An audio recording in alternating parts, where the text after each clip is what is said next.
ဇလန်ဆဆချင်းမှာတော့တထောင်ကူလော99ခုနှစ်ကိုပြသထားပါတယ်အဲ့ဒီအချိန်က Skylab ဆိုတဲ့အာကာသစခန်းဟာပတ်လန်းထဲကနေကမ္ဘာမြေပေါ်ကိုပြုတ်ကျလာခဲ့ပါတယ်။ဒါကတဲမုန်တိုင်းတွေတိုက်ခတ်နေတဲ့နေရာတစ်ခုမှာ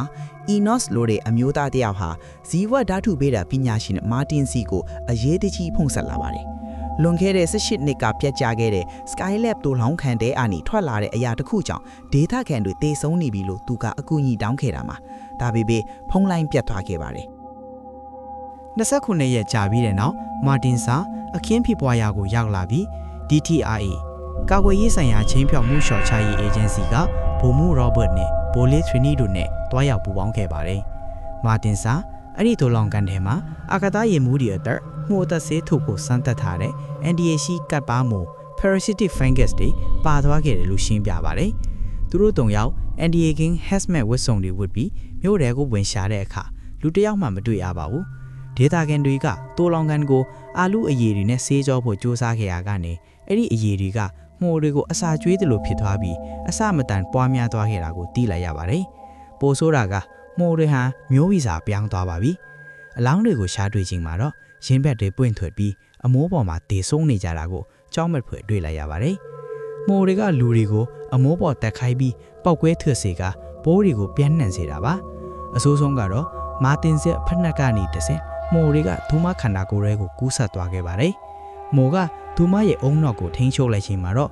မာတင်စာအခြားသူတွေကိုကူးဆက်မှာစိုးတဲ့အတွက်မိမိကိုယ်ကိုတနတ်နဲ့ပစ်ပြီးအဆုံးစီရင်သွားပါတော့တယ်။အဲ့ဒီနောက်စစ်တပ်ကမှုနမူနာကိုယူပြီးမြို့ကိုဘုံခွဲဖျက်ဆီးလိုက်ကကင်းဆက်ပြီးနေကအေခန်းတူလောင်ယုံတစ်ခုမှာလွတ်လွတ်တင်စီထားလိုက်ပါတယ်။2026ခုနှစ်ကိုရောက်တဲ့အခါ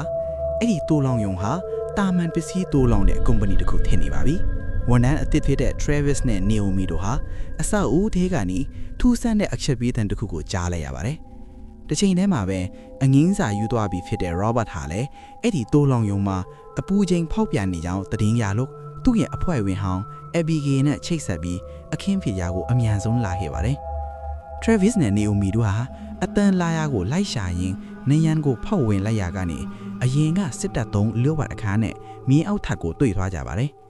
မီးအောက်ထပ်မှာတော့မှုတွေဆွဲကပ်ပြီးအချင်းချင်းစားတောက်နေတဲ့ကြွက်အုပ်ကြီးနဲ့မှုတွေပြန့်နှံ့နေတဲ့အခန်းကြီးကိုထိတ်လန့်ဖွယ်တွေ့လိုက်ရပါတယ်။အဲ့ဒီအချိန်မှာအပြင်ဘက်ကိုနေအိုမီတဲ့ကလေးအဖေခင်ဝန်းဟောင်းမိုက်ရောက်လာပါတယ်။မိုက်ရဲ့ကားနှောက်ဖုံထဲမှာတော့မှုပိုကူးဆက်ခံထားတဲ့ကြောင်တီတကောင်ပါလာခဲ့ပါတယ်။အဲ့ဒီကြောင်ကနေတဆင်ထက်လာတဲ့ပိုးတွေဟာမိုက်ကိုကူးဆက်သွားပြီးမိုက်ရဲ့အုံနောက်ကိုအပြည့်တော့ထိန်းချုပ်လိုက်ပါတော့တယ်။မို့ရဲ့အမိန်ပေးမှုကြောင့်မိုက်ကအဆောက်အောင်နဲ့ဝင်လာတဲ့ Travis နဲ့ Naomi ကိုလိုက်ရှာပါတော့တယ်။ဒက်လီကထိကနေထွက်လာတဲ့ပိုးကူးဆက်ခံသမင်းကြီးတကောင်ပောက်ကွဲထွက်သွားတာကို Travis တို့တီးတီးကြီးလွန်ရှောင်သွားကြပါတယ်။မိုက်ကသူတို့ကိုတွေးတဲ့အခါပါဇက်ဟာထားငါမင်းတို့ပါဇက်တဲ့အန်ဂျင်လို့ဆိုပြီးယူတော့ဆိုအော်ဟစ်ကတနက်နဲ့လိုက်ပစ်ပါတော့တယ်။ Travis နဲ့ Naomi တို့အခန်းတစ်ခုထဲဝင်ပုန်းနေချိန်မှာ Robert စီကဖုန်းဝင်လာပြီးလုံးဝအပြင်းမထွက်ဖို့နဲ့သူ့အမြန်လာနေကြောင်းလှမ်းပြောပါတယ်။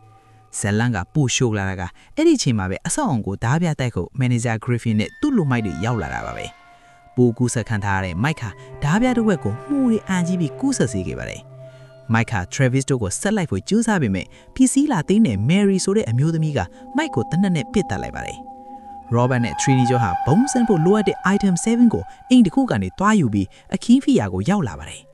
Robert ကအဆောက်အုံထဲမှာပိတ်မိနေတဲ့ Travis နဲ့ Naomi ကို NDA King ဝတ်ဆုံးတဲ့တနက်ပြီးမီးအောက်ထပ်ကိုတွားကဘုံစင်ခိုင်းပါတယ်။သူကတော့ကားပါကင်မှာကြံ့ခဲ့ပြီးထွက်ပြေးဖို့ကြိုးစားတဲ့ပိုးကိုဆန်ခိုင်းတာတွေမှန်သမျှကိုလိုက်လံရှင်းလင်းပါတော့တယ်။ Travis နဲ့ Naomi တို့ဘုံစင်ပြီးချိန်မှာတော့ထွက်ပြေးဖို့အချိန်6မိနစ်ပဲရပါတော့တယ်။ကန်ဆိုးစွာနဲ့အချိန်မက်ဆက်ကချိုးယွင်းသွားပြီးအချိန်တွေမြင်မြန်ကုန်လာပါတယ်။အပြင်ဘက်မှာတော့ Robert တယောက်တည်းပိုးကူးဆက်ခံရသူတွေကိုအသေးအလဲခုခံရပြီးဒဏ်ရာရသွားပါတယ်။ Trini ကအချိန်မီရောက်လာပြီး Robert ကိုကယ်တင်ခဲ့ပါတယ်။အဆောက်အုံထဲကနေအသေးအံပြေးထွက်လာတဲ့ Travis နဲ့ Naomi တို့လည်းအပြင်ကိုအရောက်မှာ၄ယောက်သားကားပေါ်တက်ပြီးအစွမ်းကုန်မောင်းပြေးကြပါတော့တယ်။ကားလေးထွက်သွားတာနဲ့တပြိုင်နက်တည်းမှာပဲဘုံကြီးပေါက်ကွဲသွားပြီးမြေပြင်တွေပါပြိုကျကအဆောက်အုံတစ်ခုလုံးပြာကျသွားပါတော့တယ်။နောက်ဆုံးမှာတော့သူတို့အားလုံးအသက်ရှင်လွတ်မြောက်သွားကြပြီးရေဒါပေါ်မှာလည်းပိုးရှိတဲ့အမတ်သားတွေပျောက်ကွယ်သွားပါတယ်။ဒါပေမဲ့ဇက်လိုင်းရဲ့အဆုံးသတ် cliffhanger အနည်းနဲ့တောက်ထဲကတမင်တကောင်ဟာမှုန်တွေကိုပြန်အန်ထုတ်နေတာကိုပြသရင်း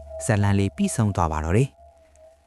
အခုလိုရင်ခုန်စိတ်လှုပ်ရှားစရာကောင်းတဲ့ movie recap လေးတွေကိုအနည်းတမ်းတင်ဆက်ပေးသွားမှာမို့ channel ကို subscribe လုပ်ထားပေးဖို့မမေ့နဲ့နော်